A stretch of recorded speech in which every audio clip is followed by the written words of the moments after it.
Greetings. This lecture is on crisis management, and specifically we're moving to the place where we have gone from more programmed decisions where we know that there's certainty and we know what our decision choices are, we know the probabilities of those outcomes, and now we're moving towards situations that are primarily ambiguous, where a crisis occurs, we're really not sure what happened, why it happened, and we have to make a lot of strategic decisions in the moment to deal with those issues. So crises can be anything from crisis of reputation to crisis of natural disaster. It could be crisis of terrorism. It could be any number of things, and we'll go through that list in a little bit.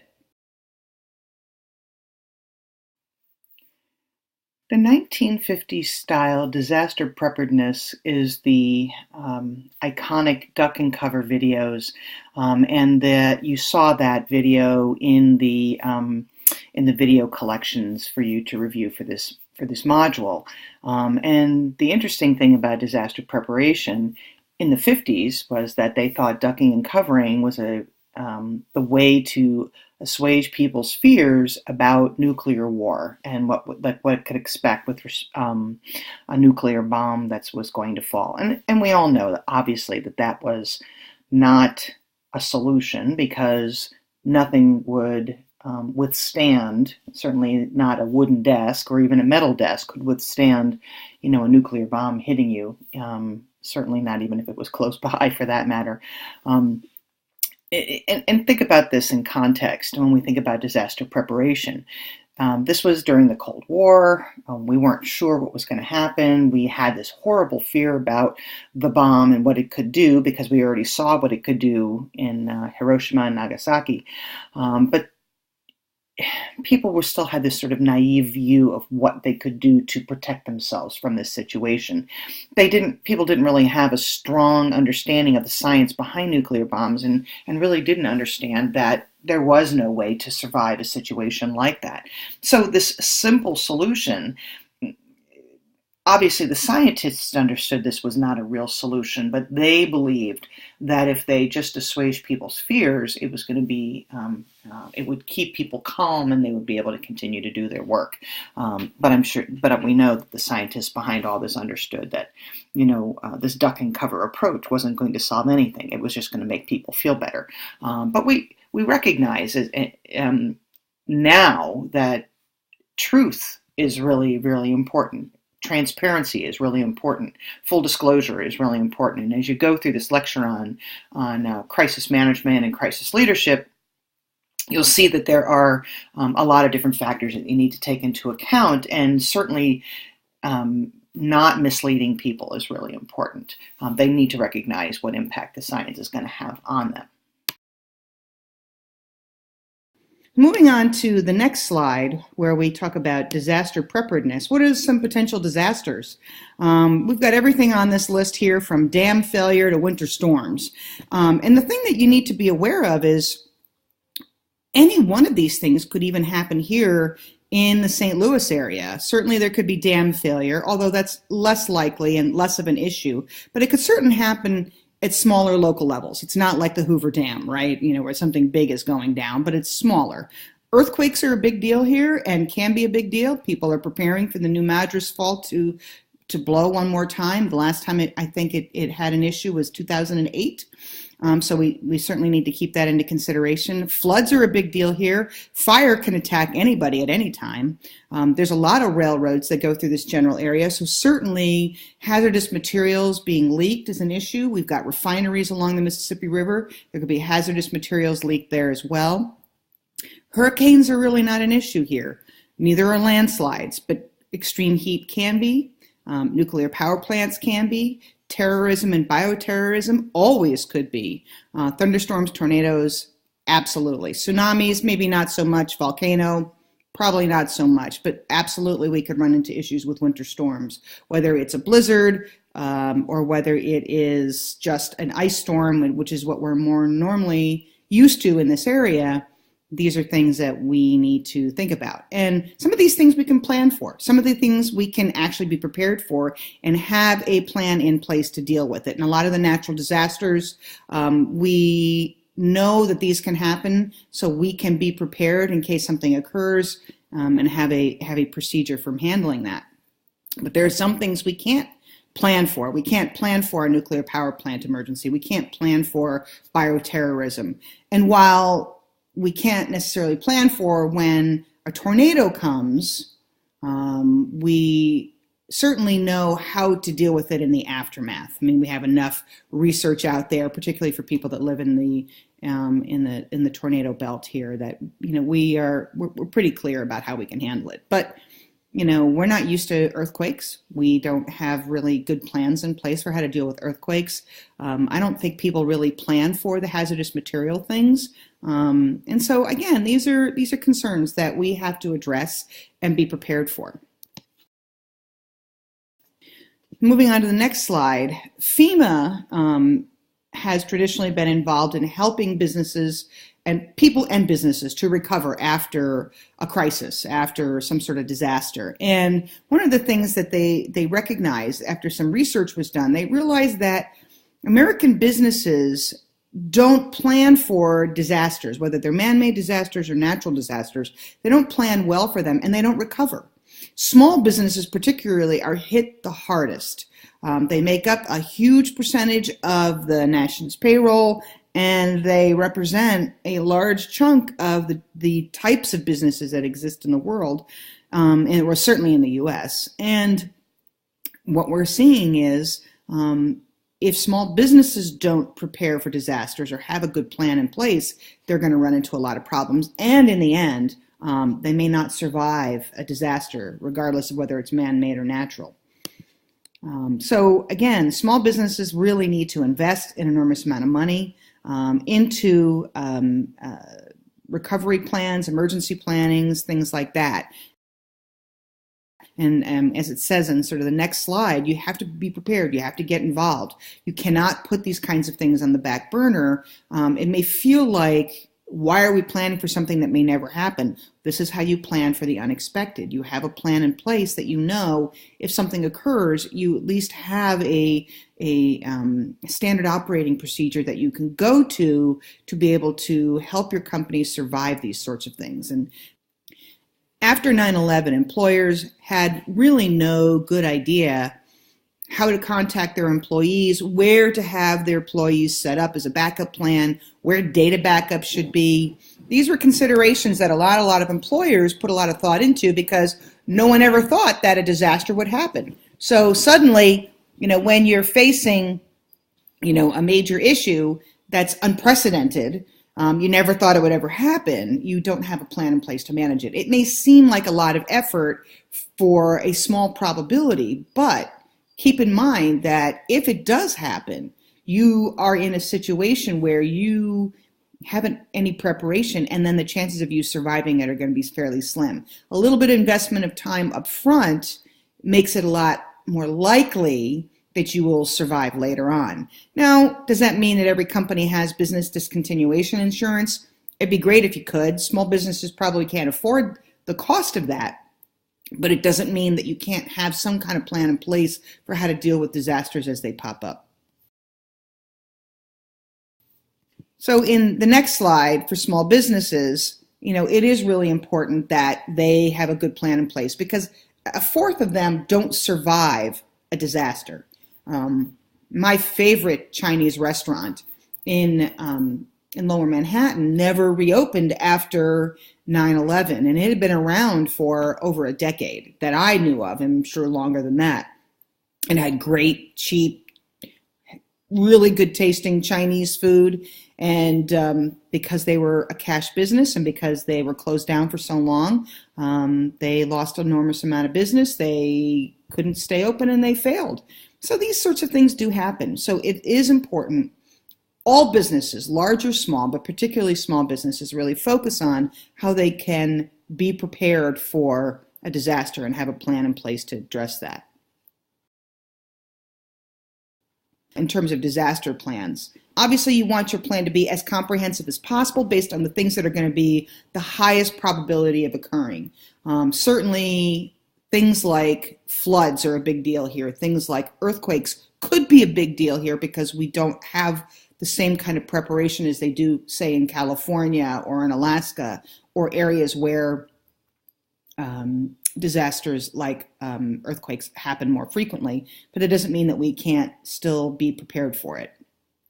Tornadoes absolutely happen all the time. Fire can happen. And certainly it may not be a wildfire like you might see in the West, but we still have issues with structural fires. And that's why we have fire drills all the time, right? And we have tornado drills all the time. These are things that we have to be prepared for. Here in the state of Illinois, there is the thing called the Springfield Emergency Response. And what they do is they work with managers and emergency responders to help them get ready for disasters. So you can actually work with them for training opportunities, to bring in people to help you get prepared for a disaster. But they're your resource. They're your go-to here in the state of Illinois.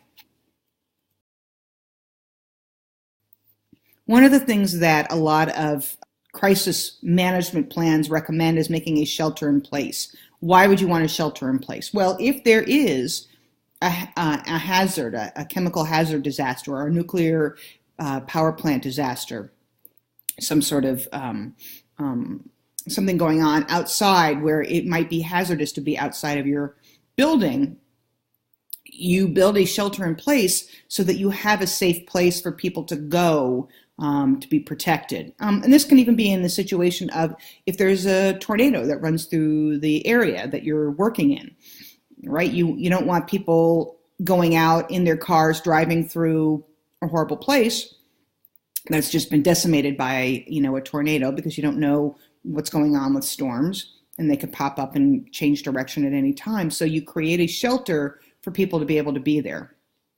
And so you have to have a plan in place to be able to manage that shelter.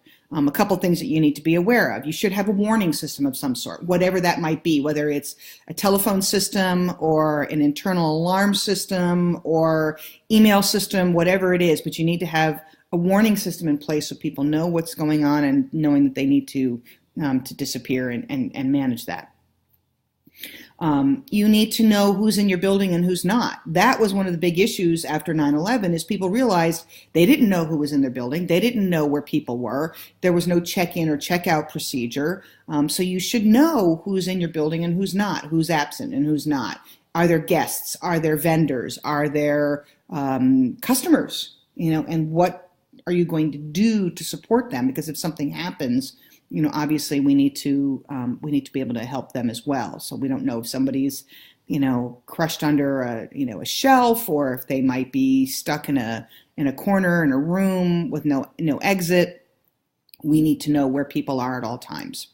Along with having this warning system and knowing who's in your building, you've got to be able to test these systems, just like we do monthly fire alarms and monthly tornado alarms. We also need to do monthly tests of whatever system we put in place to get people into shelters.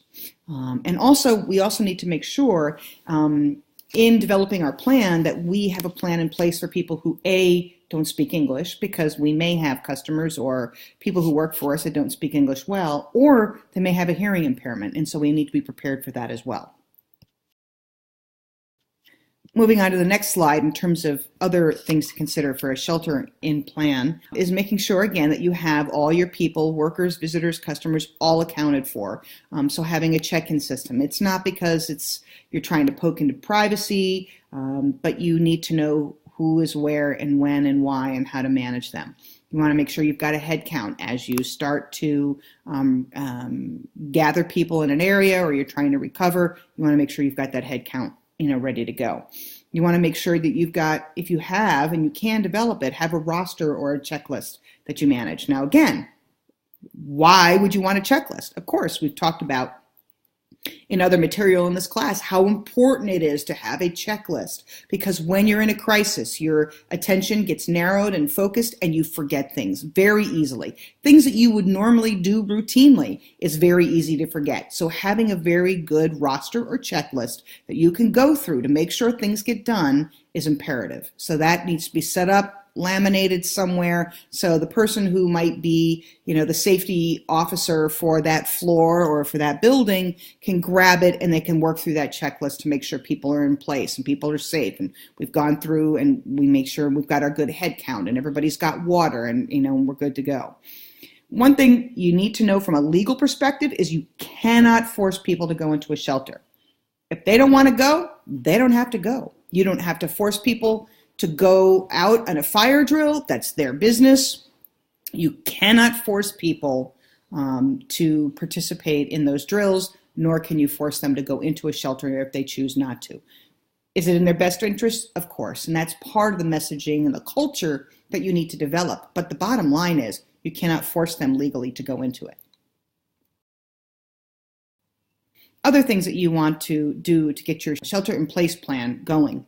Having a good checklist of people's duties. So everybody, besides not just your safety officer with a master checklist, but everybody who has a role to play should have some sort of checklist to go through the things that they need to do. One person may be responsible for water. Another person may be responsible for taking attendance. Another person is responsible for coordinating calls to families. I mean, there could be any number of things that you would want to do.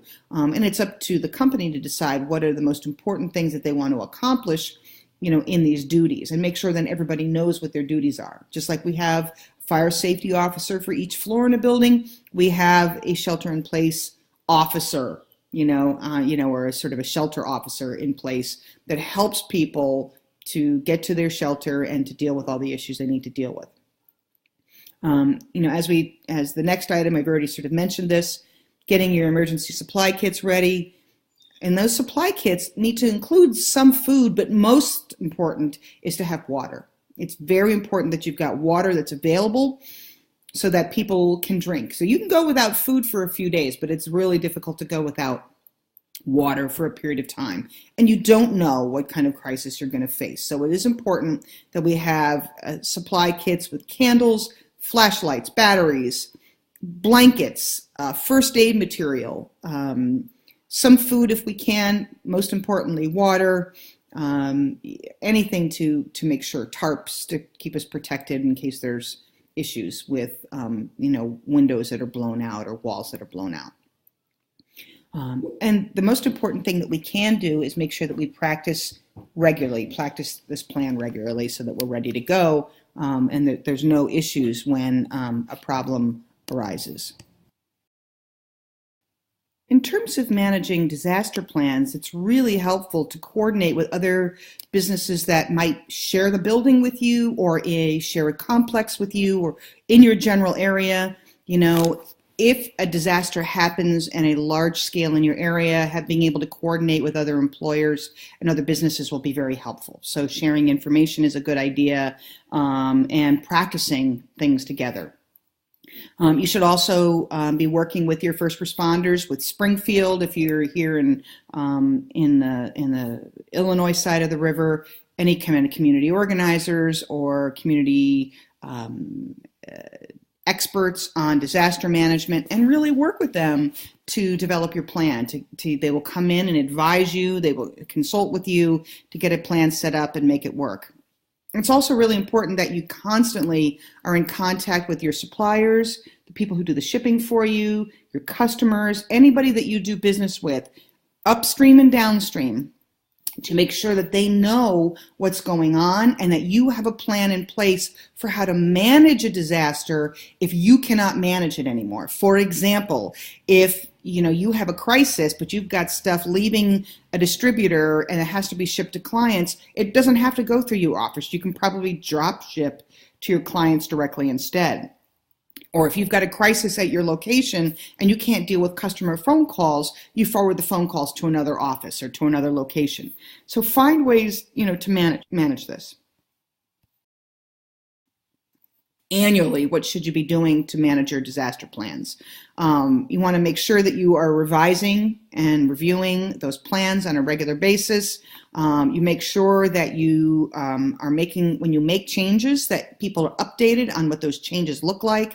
You need to make sure that you have new people who are brought on board that are aware of your disaster plans, because it's real easy to say, oh, well, we trained everybody, and then kind of forget it, that the new person that was hired 4 months later may not know that plan, and they may be running around and be unclear about, what's going on in terms of how to manage things.